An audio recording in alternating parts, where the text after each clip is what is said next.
Hello friends, welcome to knowledge centre.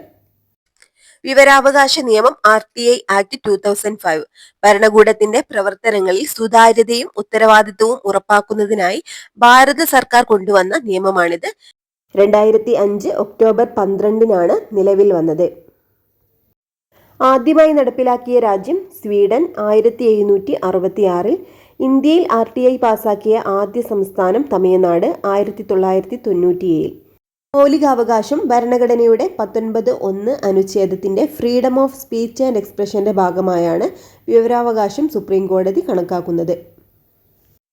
അപേക്ഷ സമർപ്പിച്ച് 30 ദിവസത്തിനുള്ളിൽ മറുപടി നൽകണം. ഒരാളുടെ ജീവനെയോ വ്യക്തി സ്വാതന്ത്ര്യത്തെയോ ബാധിക്കുന്ന വിവരമാണെങ്കിൽ 48 മണിക്കൂറിനുള്ളിൽ മറുപടി നൽകണം. മറുപടി നൽകുന്നതിൽ വീഴ്ച വരുത്തിയാൽ ഉദ്യോഗസ്ഥർ ഒരു ദിവസത്തേക്ക് 250 രൂപ വീതം പിഴ നൽകണം. അപേക്ഷാ ഫീസ് സാധാരണക്കാർക്ക് 10 രൂപ, ദാരിദ്ര്യരേഖയ്ക്ക് താഴെയുള്ളവർക്ക് അതായത് BPL വിഭാഗക്കാർക്ക് ഫീസ് ഇല്ല.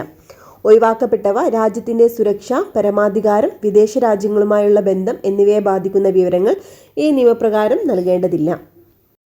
കേന്ദ്ര വിവരാവകാശ കമ്മീഷൻ നിലവിൽ വന്നത് 2005 ഒക്ടോബർ 12. ഘടന: ഒരു മുഖ്യ വിവരാവകാശ കമ്മീഷണറും 10 കൂടാത്ത മറ്റ് കമ്മീഷണർമാരും. മുഖ്യ വിവരാവകാശ കമ്മീഷണറുടെ കാലാവധി 3 വർഷം അല്ലെങ്കിൽ 65 വയസ്സ്. നിയമനം പ്രധാനമന്ത്രി അധ്യക്ഷനായ സമിതിയുടെ ശുപാർശ പ്രകാരം രാഷ്ട്രപതി നിയമിക്കുന്നു. നിലവിലെ മുഖ്യ വിവരാവകാശ കമ്മീഷണർ ഹീരാലാൽ സമരിയ. ആദ്യത്തെ മുഖ്യ വിവരാവകാശ കമ്മീഷണർ വജാഹത്ത് അബീബുള്ള.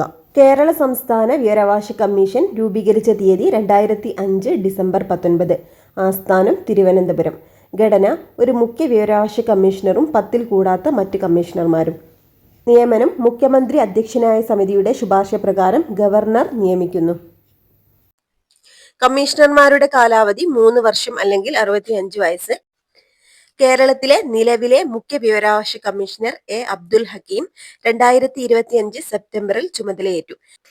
കേരളത്തിലെ ആദ്യ മുഖ്യ വിവരാവകാശ കമ്മീഷണർ പാലാട്ട് മോഹൻദാസ്. എക്സാമിന് വരാൻ സാധ്യതയുള്ള ഇമ്പോർട്ടന്റ് ആയിട്ടുള്ള ഒരു ഭാഗമാണിത്. നന്നായിട്ട് പഠിക്കാം. Okay friends, thank you.